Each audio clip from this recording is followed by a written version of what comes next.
3. الكيمياء والخيمياء. إذ قيل إنه كان بيحاول يصنع إكسير الحياة ويحول المعادن الرخيصة إلى ذهب. فيه شائعات إنه نجح فعلا، وكان عنده حجر الفلاسفة. 4. شهادات غريبة.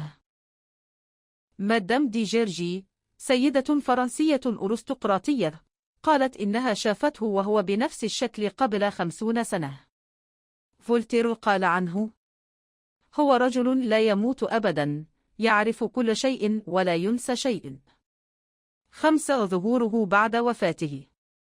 رغم إعلان وفاته رسميا سنة 1784، ظهر التقرير إنه شوهد بعدها في فرنسا أثناء الثورة الفرنسية، وكمون في مصر أثناء حملة نابليون، وحتى في الهند.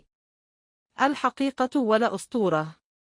لحد النهاردة مفيش دليل قاطع يثبت حقيقته بالكامل أو ينفي وجوده. فيه وثائق رسمية عن لقائه بملوك أوروبا، لكن باقي التفاصيل دائما مغلفة بالغموض.